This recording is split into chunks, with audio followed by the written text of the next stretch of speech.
It's almost here, the start of a new school year. In just a matter of days, halls, classrooms, gyms like this will be packed as students and teachers head back to school. And with every new school year comes changes. But over the next hour, we're here making sure you are prepared. We'll be ready. Okay. We'll be ready. Fines are not the goal is safety. How educators are tackling challenges in the classroom. We're going to be on our phones. There's no stopping it. I think kids are very distracted by cell phones. I think it's stupid. I feel like it's not going to do anything. And the preparations to make big changes in the future. Florida is the first one to be doing this. I do think it will save lives. It'll be a year of lasts for this building. It's all hands on deck to recruit students. We visit all our local school districts as they get ready to welcome kids back. WPBF 25 News presents Back to School.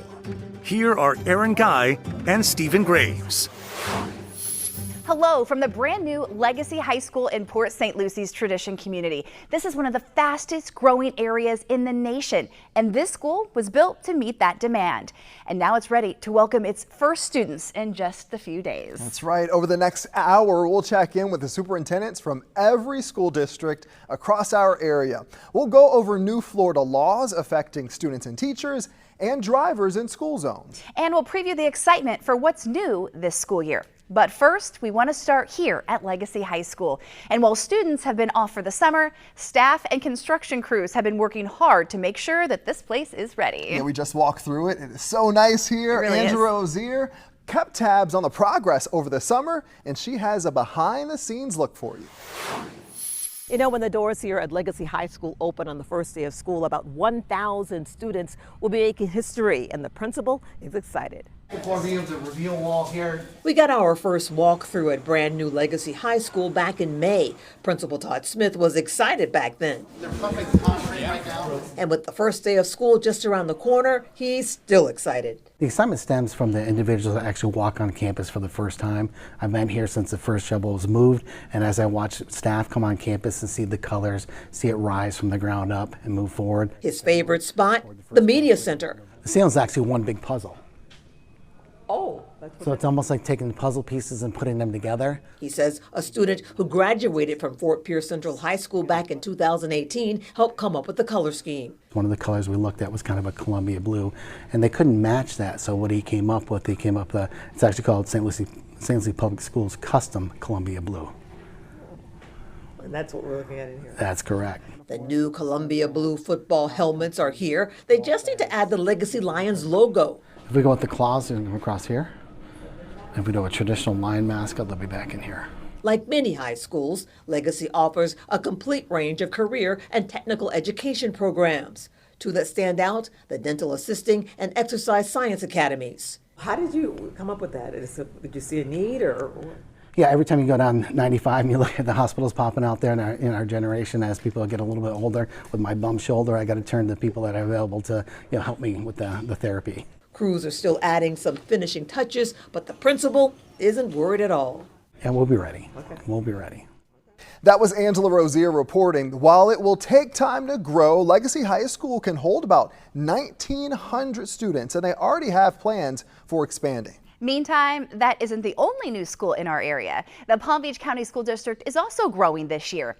Saddle View Elementary School is set to open its doors Monday. It's expected to welcome more than 600 students this fall, with the ability to hold more than 950 in the future. This will bring the total number of schools for the school district in Palm Beach County to 183. And with those 183 schools comes 170,000 students and nearly 30,000 regular or temporary employees. That makes it one of the largest school districts in the country. We went one-on-one with a man overseeing it all to ask what he wants you to know ahead of the first day. Entering his fourth year as Palm Beach County School Superintendent, Mike Burke is preparing for another year as an A-rated district. In middle school, we have students taking high school level courses, and then high school taking college level courses. And we're really going to keep building on that success. Palm Beach County is home to the 10th largest school district in the country, so making sure every position is filled is not an easy task. We're in good shape. I just welcomed 800 new teachers last Thursday at our Teacher Fest. Our vacancy rate's at 1.8%, which is the lowest since 2019. Burke says with the help of summer job fairs and recruiting overseas, they're ready for day one.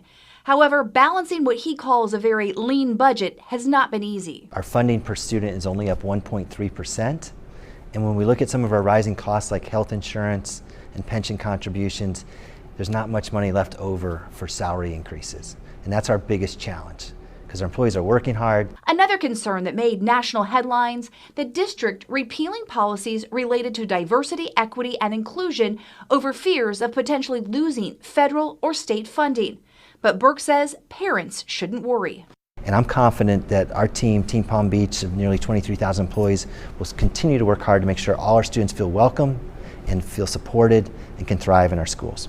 And in a big move during this year's legislative session, lawmakers giving schools the ability to exempt themselves from a future start times law. We heard loud and clear that our families want to keep the schedules as is.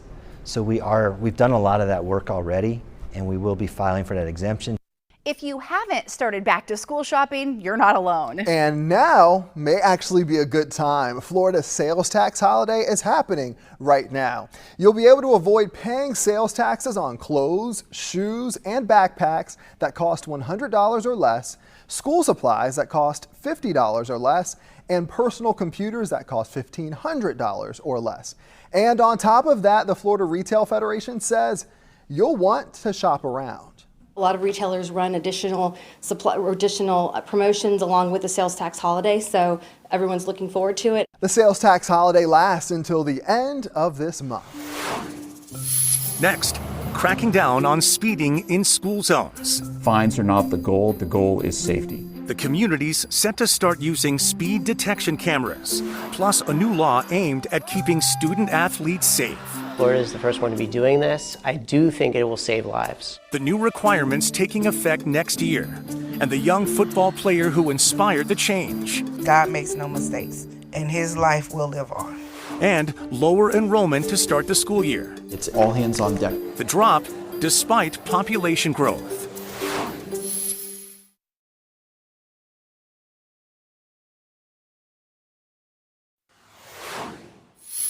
Attention drivers, you will see some changes in school zones this year. It's really important. Starting Monday, some communities will begin using those speed detection cameras. Our Yasmin Julmus explains how the technology works and when fines will start being issued.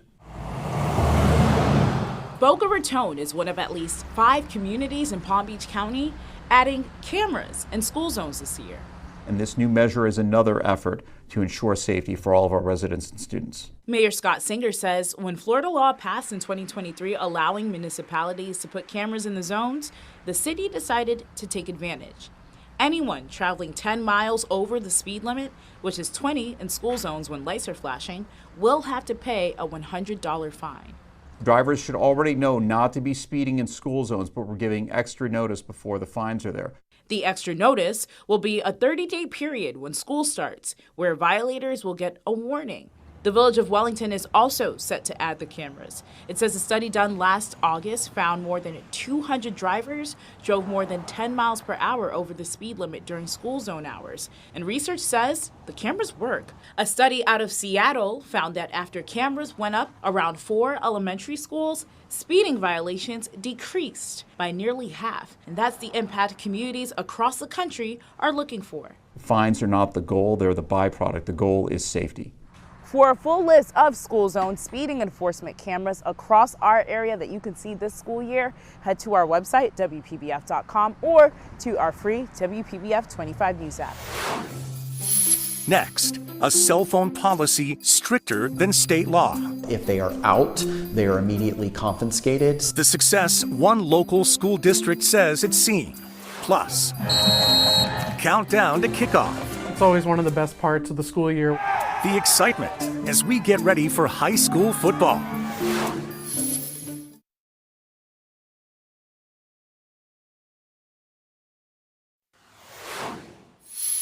Growing academic performance despite declining enrollment.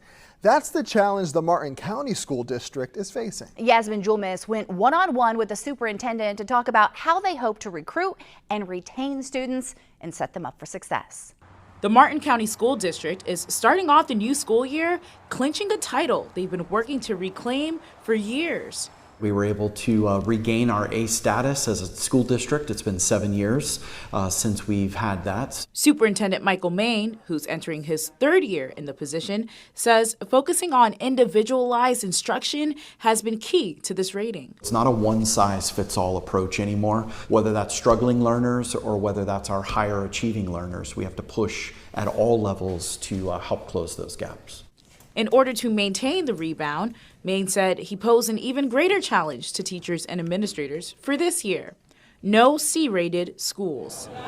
I want all A-rated or B-rated schools in the Martin County School District because that's what students deserve. Even with all of the positive changes, Main says student enrollment is slightly lower this year. It's all hands on deck to recruit students, make sure that students are staying in the public school system. If the district falls short of their projections, there will be about 16,000 students enrolled this year. He attributes the decline to a lack of younger families moving to the county, despite population growth, and competition with private, charter, and other education options. Some schools saw a decrease in day-to-day attendance last year as well, following ICE immigration raids, especially in Indiantown. So far, Main says there have been no immigration enforcement incidents at their schools. But he wants parents to know students' information is protected and agencies have to have proper court documentation to even speak with students or staff. We would never allow an agent or agency to just make way onto campus and remove students from a classroom, right? That's done in conjunction with our school resource officer, our school district officials, the school admin, in a very calm, controlled manner for the dignity and privacy of the students. Staying in Martin County, embracing cutting-edge technology in the classroom while making sure students stay safe. Caleb Califano spoke with the employees leading the charge when it comes to artificial intelligence in education. Artificial intelligence and schooling. It's been a hot topic these past few years. What does it mean for our children? Are they cheating with it? Will it help or hurt the teachers?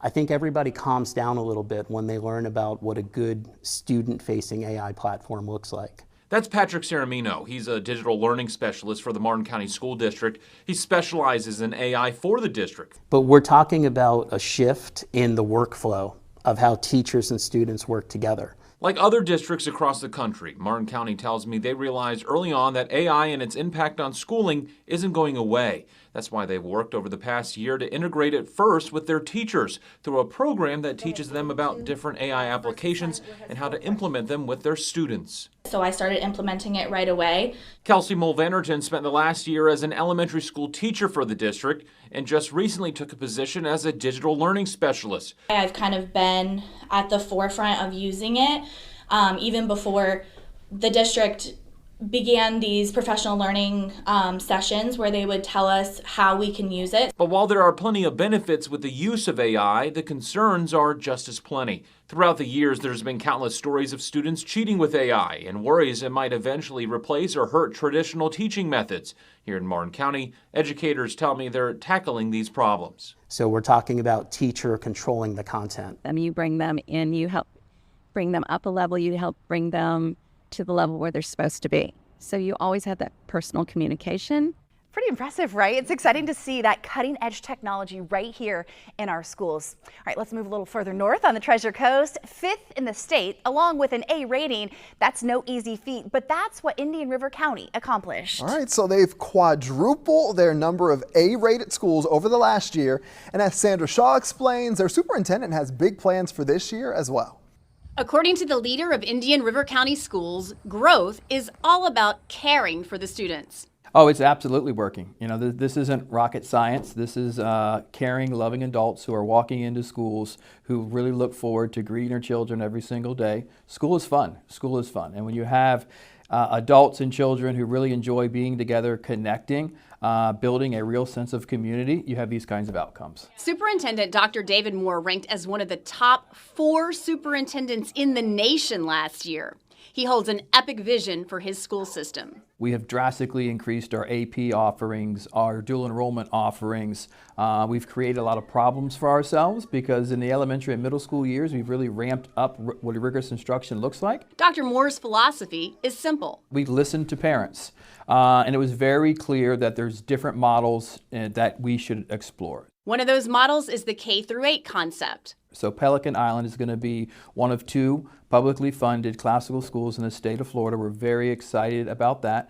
Fellsmere, which serves a tight-knit community, will transition to a K-8. Rosewood and Osceola will also transition to K-8. The strategy draws from past origins. A lot of times we compare it to how we were educated back in the day, and it is a theory of action that parents clearly want. Other creative programs are on tap for this year as well. We run a farm at Glendale Elementary School. They have chickens, they have geese, they have all kinds of different animals going on. We've challenged our principals to say, hey, create something that is unique, that kids really connect to. So we're expanding our culinary art programs in our high schools, some of our aviation programs in our high schools. Dr. Moore says his staff has high expectations and is ready for the new school year.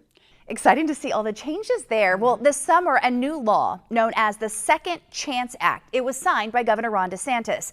Starting in the 2026-2027 school year, it will require student athletes to undergo an EKG test prior to participating in high school sports. The heart screening requirement comes after a high school football player in the Panhandle of Florida collapsed on the field last year and died. Yanni Caracas explains. The state of Florida leading the way, ensuring high school athletes are protected. I think it's terribly exciting that Florida is the first one to be doing this. I do think it will save lives. Dr. Elliot Pearson is a pediatric cardiologist for Palm Beach Health Network and says while not perfect, the EKG screening is a welcomed preventative measure for high school athletes. I think that this test definitely would be able to identify the majority of those things that could cause those sort of unfortunate incidents we hear about in the news where someone dies suddenly from heart disease, but it can't identify everything. It's not a perfect test. The Second Chance Act is named after Chance Gaynor, a Port St. Joe football star who passed away in September on a night in which he scored 2 touchdowns, but then collapsed on the field and was later pronounced dead at the hospital.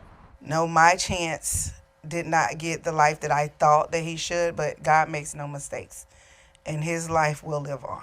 Chance Gaynor's mother, Aquilar, says the bill named in her son's memory will give other student athletes a second chance. His name, it went with this bill so perfectly because he will give someone else's child a chance at life, a chance at love, a chance to live a full life. Vero Beach High School has implemented heart screenings the last several years and has seen important results. We've had multiple athletes that in this screening process, there's been a malfunction that's been detected and a very minor procedure to be done and allow that student athlete to continue to participate and do all the things he or she was looking to do with a very minor procedure. But without catching it, that could be fatal. EKG tests from a 2-year period leading up to the 2026-27 school year can be used when the policy goes into place next year. Palm Beach County Schools tell WPBF 25 the district has begun conversations with agency partners to assist with implementation of that new law. And when it comes to high school football, we're less than a week away from teams all over the Palm Beaches and Treasure Coast kicking off their season with their preseason classics. Always fun. Sports Director Shane Wright has a look at how the Palm Beach County School District is bracing for the first blow of the whistle. It's almost that time again to hear that oh so familiar sound. The smell of the grass, the roar of the crowd. The Friday night lights switched back on. I think it's always one of the best parts of the school year. We're opening up with the fall, welcoming our students and our staff back. And I think it's very exciting, not only for our coaches and our athletes, but also for our communities. Valerie Miares, Director of District Athletics for Palm Beach County Schools, excited to kick off another season. Especially bringing back a defending state champion in West Boca, the first state title for Palm Beach County in a decade. And such a successful season is very exciting. I think it's a lot for us to catapult off of with our other programs. Very excited to see what the schools have in store over the next few months. Almost half of the district's 23 high schools made the playoffs last season, with 6 moving on to the second round. I think it just shows, the effort, the time, the commitment, and the quality of program that we're offering at the school district, for football players, really for all of our athletes. And if you do plan on catching some of the action this season in person, there are some key things to remember that remain the same from last season. Only clear bags are allowed inside the stadiums. Expect to be wanded or go through a metal detector. No outside food or beverages are allowed. No entry after halftime. And no re-entry if you decide to leave early. Oh, and one more thing. Well, we would certainly welcome it. With the state championships moving to South Florida last season in Miami, Miyares says Palm Beach County would welcome the championships with open arms. Those contracts go through other avenues than the school district, but as the school district, we would welcome having the FHSA state championships here in our hometown. And make sure you join Shane Wright and Yanni Caracas every Friday night on WPBF 25 News at 11 during the season for all your highlights on Football Friday. The first show airs next Friday, August 15th. Always exciting. All right, while we recognize the coaches and players, we also highlight the unsung heroes of the games. And each Friday, our community ambassador, Mike Lyons, will be live on the field at a local game highlighting a community champion, someone who supports the team in a unique way by volunteering their time and talent. And you can nominate a community champion as well by going to WPBF.com or scanning that QR code right now on your screen. Then watch every Friday starting at 4 p.m. They have become a common problem in the classroom. The availability of these devices during the school day are a distraction. But will a new law make a difference? I think it's stupid. I feel like it's not going to do anything. From teens to parents, teachers, and experts, we break down the debate over these devices in the classroom. There's some gray area that you're going to come into conflict. Plus, A-rated success for the first time. You finally reached the top, and now it's really about sustaining it. The St. Lucie County Superintendent discusses his efforts to maintain success, address growth, plus security changes parents need to know about this year.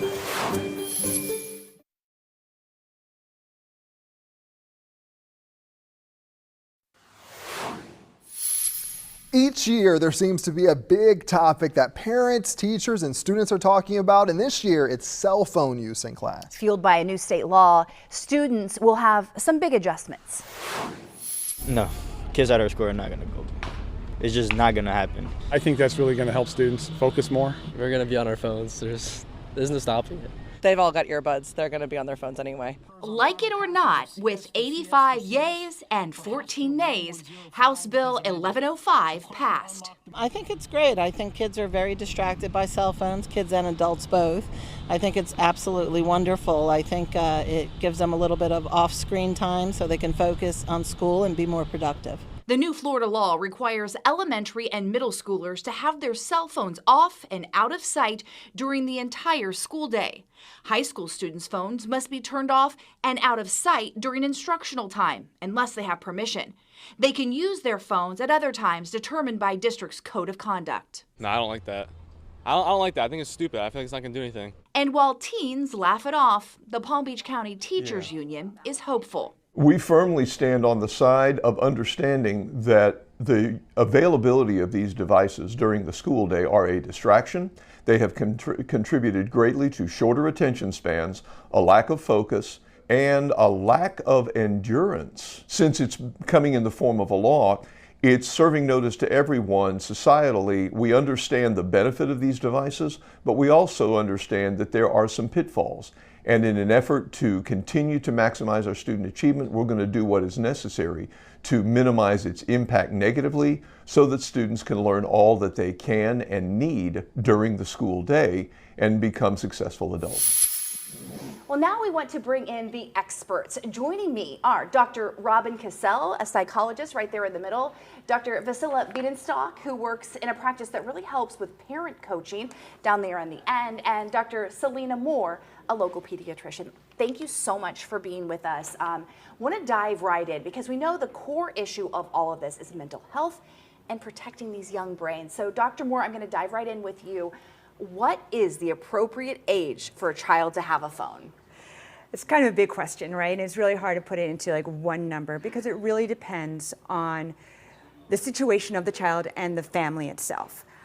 If I would rule the world, I would wait until puberty, and after puberty starts and after there's a lot of the frontal lobe development that has already been settled a little bit, before we introduce the entire internet at the fingertips. So I think there's a little bit of a difference between having accessibility to your friends when that's really important, forming those peer-to-peer contacts in earlier, like tweenhood, and having all this comparison to social media and internet when you're still developing your identity.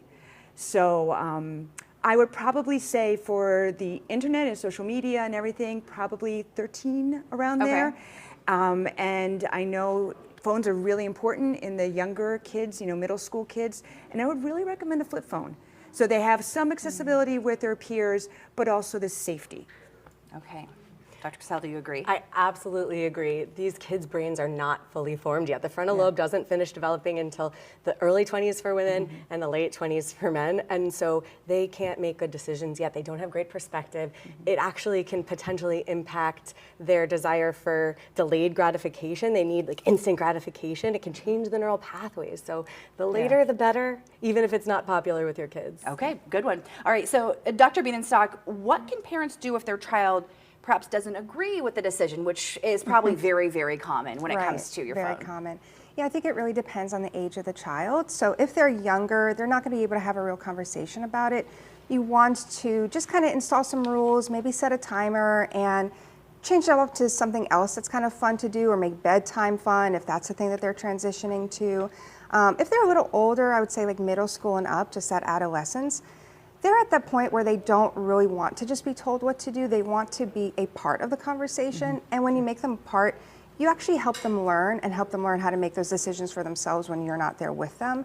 So asking a question like, what makes you want to stay on your phone or tablet longer? And empathizing, okay, I understand that. I understand it's important for you to maybe continue this conversation with your friends, or there was something really fun that you were doing or looking at. But at the same time, you know that we need some balance in this household on use of devices. What do you think we could do? How do you think we can come to that compromise and have them be part of that? And then again, that helps them have some autonomy, but also learn to regulate themselves on their own too. And we were talking before, we also mentioned single-family households or divorced households and parenting that. What do you want to weigh in? Yes, what I usually tell my parents is there are certain rules at school, there are certain rules on the soccer field, there are certain rules at mommy's house, and there are certain rules at daddy's house. And I can't, as a mother, tell father what to do, or the coach what to do, or the teacher what to do, but these are the rules in my house. Okay, I want to go through all three of you quickly, the best do's and don'ts as a parent navigating this new world. We'll start with you, Dr. Moore. I would say definitely have times where you're not allowed to use the phone. Mealtime, bedtime, family time. And parents should also do as they say and model that behavior for their kids. Yes, absolutely. I think it's important to have this be a beautiful back and forth experience between parent and child, and so you're gonna come into conflict. You're gonna find your kid texting at 2 a.m. perhaps, unless you dock the phone in your room. Dock it in your room. Yes. But if there are moments or there are social media blips, it's really important that you use it as a learning experience with the kid, not shame them, but rather have a conversation. I think that's a really important thing. And help your kids play. Play yourselves. It's really important, right? Like we forget to play. That's right. You know, weigh in? Yeah, I really agree with you with just modeling that behavior, And I think also just not demonizing it, not demonizing the phone or social media or anything like that, but still explaining, there's some gray area. There could be really great things on social media, but a lot of things you see there aren't real or maybe just aren't appropriate or things that you can't unsee if we go into that realm. And so just understanding there needs to be some sort of moderation with that use. Important reminder, there are some exceptions to the new rules. So if you think your child might need a phone to contact you, you can always contact your school and make some adjustments. But it's going to be difficult. It's going to be different for students and for teachers. And so hopefully parents can talk to their kids about this before it all gets started. Absolutely. And it's worth noting Martin County has a stricter policy than the state law. You may remember last year it put in place a policy that bans phone use all day for all students, except in the case of an emergency.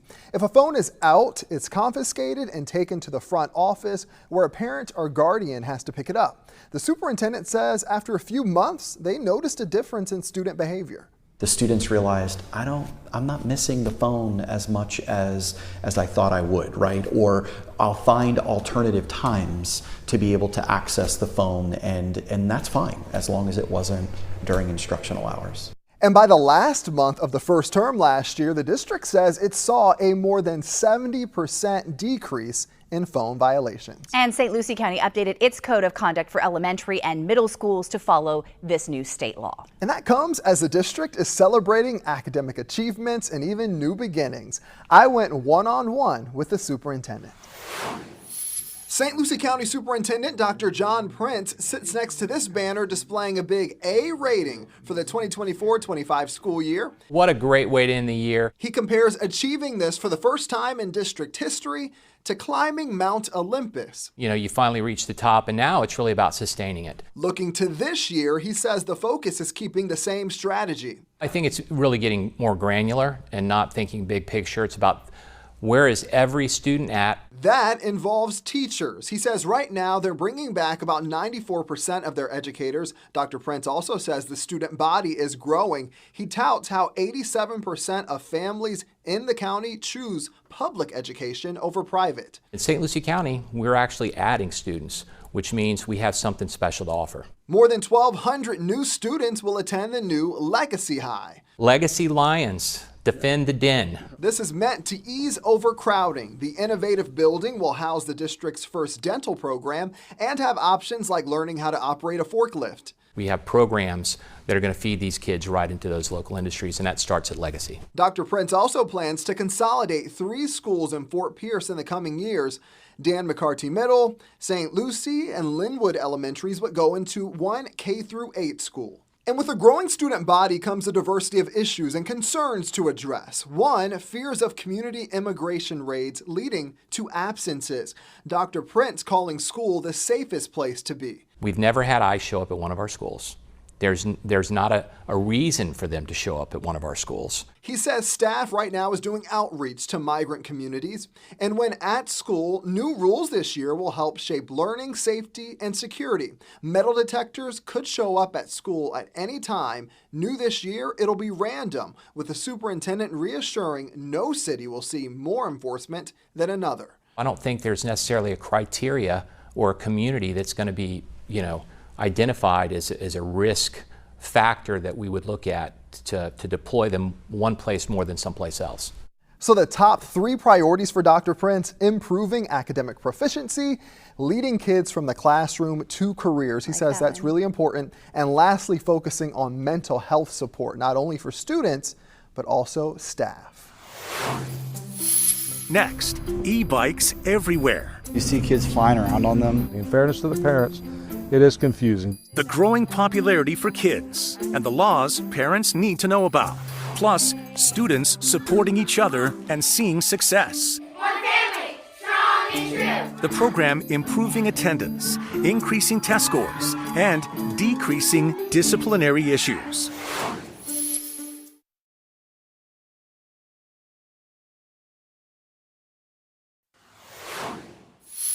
You've probably seen them when you're driving or walking around. E-bikes are everywhere, and they're getting more and more popular among kids. And the number of children being injured in e-bike related incidents, unfortunately, continues to climb. So our Yasmin Julmis has what you parents need to know. You see kids flying around on them. The popularity of e-bikes has soared across South Florida. My sister has one too, and she's been hit off of it. How's she doing? Oh, she's fine now.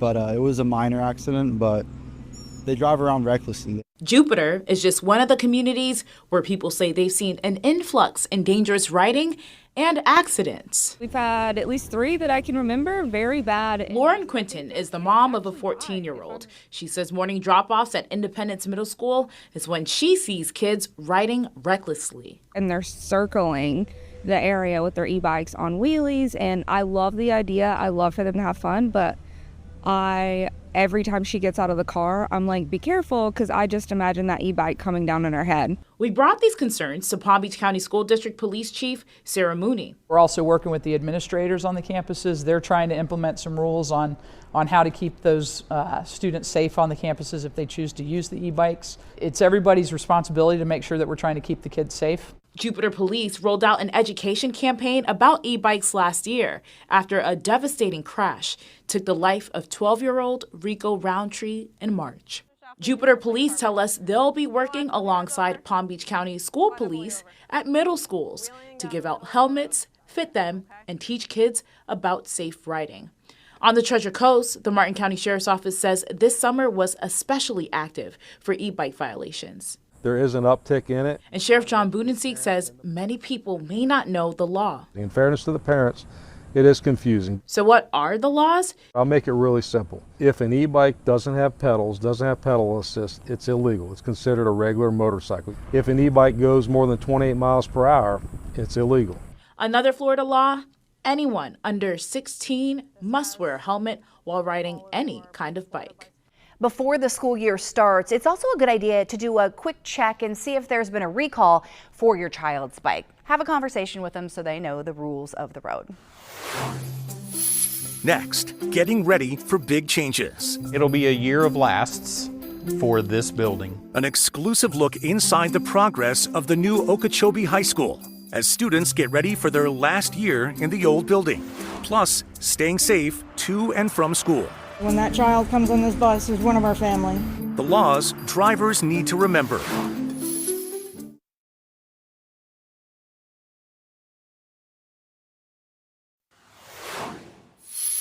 It is a special start to the school year in Okeechobee County. As Nikita Ramos explains, it's the last year before students go to a new high school. The last first day of school at this building is about to begin for Okeechobee High School students. It'll be a year of lasts for this building. High school students will return to campus to see a backdrop of progress at their new building. The foundation is now set for 1,700 students to walk these halls in the fall of 2026. So it brings everybody back together under one roof, and you're able to build on that culture from a 9th grader all the way up to when you walk across that stage as a senior. Superintendent Dylan Tedder says they're coming off an academic year finishing as a C district. And we were 4 points away from a B. Knowing that we were really close, there's a sense of frustration there. We're heading in the right direction. We had growth in several areas, so we just need to continue to build on that. He says the last year has seen a lot of adjustments, with 15 new administrators coming on board. Year 2 is just going to be better for us, managing our time, making sure we're working on the work that matters. Like ensuring teachers have the tools for student success. They're emphasizing the new science curriculum, aiming to help enhance other academic areas, and embracing artificial intelligence through programs and policies. The new school year will mark memories and new horizons at a district that keeps on growing. We also know one of the biggest distractions are cell phones. While Superintendent Tedder says that they follow Florida's new cell phone ban, he says it doesn't change much with the policies that have already been in place. Yeah, really cool to see all the exciting changes coming to Okeechobee County with that new school. And as the new school year begins, it's important to make sure your kids not only stay safe at school, but also going to and from school. Yasmin Julmis spoke with a local bus driver about what she wants you to know. I love my children. Pamela Reed is a bus driver with the school district of Indian River County. When that child comes on this bus, is one of our family. She calls the bus a classroom on wheels. While the kids are having fun, Reed says that's not the priority. First and foremost is safety. As she's getting ready to welcome elementary, middle, and high schoolers back on the bus, Reed is sharing these safety reminders. First, students have to keep their distance and wait. The bus will stop 10 feet before the corner, and you have to wait for the bus to stop completely the reds to go on and the door to open in order for them to move into the bus. In the event they have to cross the street during drop-off, they need to make eye contact with the bus driver first. They need to look at the bus driver to make sure that, because we are responsible for looking in all our mirrors, all of the traffic. And once kids make it on the bus, it's preferred that they use their seatbelts, but they must stay in their seats. And remind them to help their driver concentrate by using inside voices. You can fit 77 on this bus. When you have that many children, everyone's talking to each other and then they're talking to the people 2 or 3 seats away. It gets very loud. And drivers, here's a reminder for you. You must come to a complete stop anytime a school bus has its stop arm out, even if you're on the other side of the road with a paved median in between. Because, as Reed says, keeping the kids safe is a collective effort. And you hear, that children are raised by the community, and I fully believe that. And we have a link for you to look up your child's bus route right now, available on our website, WPBF.com. And as a reminder, Yasmin is the only local traffic anchor watching the roads across the Treasure Coast and Palm Beaches, even into Broward County. She'll warn you of any traffic impacts every morning from 4:30 until 7 on WPBF 25 News Mornings. The Palm Beach County School District is now using electric buses. On the first day of school, 5 will be running, and in the coming weeks, 11 will be on the road. They can run up to 200 miles on a single charge. They were bought using a grant from the Florida Department of Education. Well, developing a positive climate and culture within a school, it's not always easy. But using a house system, as it's called, the Ron Clark Academy program aims to create a sense of belonging and community. And in Palm Beach County, I got a first-hand look at the success it's seen. Hey! What you are hearing at Acreage Pines Elementary in Loxahatchee are chants these students take seriously. 4 houses, 1 family, strong and true. They're not just cheering to be heard, Together we soar. In unity we're more than we ever were before. but also to support each other. Yay, go Amistad. Each color shirt you see represents a team. Okay, so we're Alturismo. We're the House of the Givers. Students spin the wheel like this to get sorted, as they call it. I got the House of River, the Dreamers. It is immediate community. Students like Mia Aiken appreciate it. You get to make new friends and stuff. It made me want to come to school more. Throughout the year, their teams or houses earn points. They get them for acts of service or kindness. If it sounds familiar, it's derived from the popular Ron Clark Academy that's based in Atlanta. Principal Darlene Winooski traveled there with teachers. We hit the ground and never looked back. After this first year, she already sees a difference, especially in the monthly house meetings. And find their commonalities with someone that they thought was totally different than them. So we really did see a positive school culture even grow more. Winooski says the school grade went from a B to an A. She says students' engagement with teachers increased as well. When I come on campus, I have teachers, parents, students coming up to me saying, thank you so much for bringing this to our school. Kristen Burleson is with the Palm Beach County School District. She brought the program to 26 schools of all types over 3 years. Some highlights she has noticed: improved attendance, academic score increases, and a decrease in discipline referrals. At the elementary level, we have some of our students that can speak so well in front of others. They have the confidence. They know how to greet people, walk up, shake their hands. And Braden Bermudez, leader of this year's winning team, is carrying courage to middle school. I'm really sad that I can't experience it anymore. But he's leaving a legacy etched in Acreage history. Wow, what a great program. Yeah, and the point of it, what we saw there, is for students to gain that confidence to then head to middle school where they can really excel. That's so awesome. Happy to see that come to fruition. All right, earlier we told you about Saddleview Elementary School in Palm Beach County. That's one of the schools that will start using this program, and more schools are added as funding becomes available. Honoring those who make a difference in the classroom. I'm speechless. I love what I do. If I can change lives one child at a time, I've succeeded. WPBF 25's Teacher of the Month, and how you can nominate an educator in the upcoming school year.